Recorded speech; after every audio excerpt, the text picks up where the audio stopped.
Maglev train comes from the word magnetic levitation. As the name implies, this train literally floats using magnetic effects.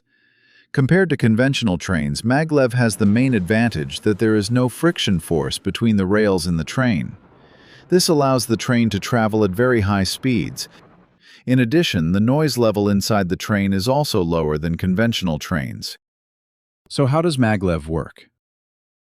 In general, there are two maglev systems used, namely Electromagnetic Suspension, EMS, and Electrodynamic Suspension, EDS.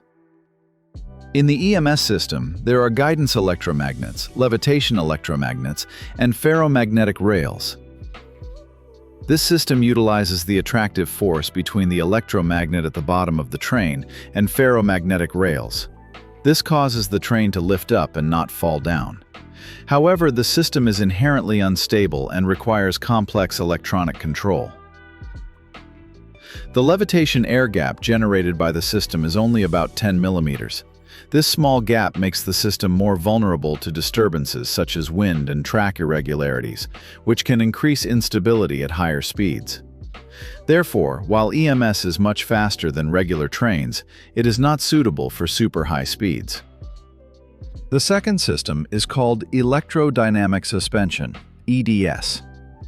This system is used on Japan's fastest maglev train, the Shinkansen L0, which can reach speeds of up to 603 kilometers per hour. The EDS system uses superconducting materials that are cooled to extreme temperatures, resulting in a superconductive effect with zero resistance. The superconductor is fed an excitation current to produce a very strong magnetic field. Uniquely, this current only needs to be applied once.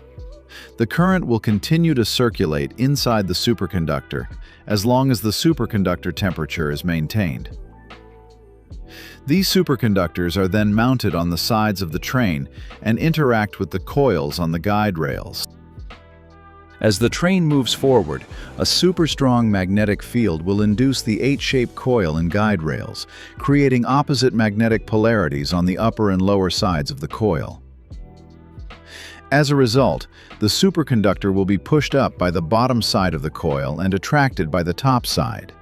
These two forces work together and produce a levitation effect. In this system, the levitation effect is more stable than in the EMS system. Therefore, minimal electronic control is required. However, in this system, the train cannot levitate at rest because there is no induction in the coil. Thus, maglev trains with the EDS system still have wheels to trigger the initial movement. Once the train starts moving, the wheels will be pulled inward like on an airplane. Now we know how the train floats, but how does it move forward? The answer is by using a linear synchronous motor, LSM. You can think of it as an electric motor that's been laid out in a straight line.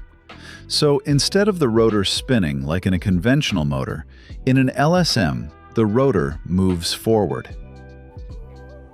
In a maglev propulsion system, electromagnets are installed along the track and on the sides of the train. The polarity of the track's electromagnets is continuously switched using a controlled AC current, creating a series of push and pull forces that keep the train moving forward. Maglev trains do offer many advantages. However, maglev has not been adopted by many countries. One of the reasons is that the initial investment cost is very expensive. Therefore, many countries prefer to develop cheaper transportation systems that suit their needs. However, as knowledge and technology develops, especially in high-temperature superconductors, it is not impossible in the future to see many countries start adopting maglev systems as part of modern affordable transportation solutions. If you learned something from this video, don't forget to like and subscribe so this channel can keep growing.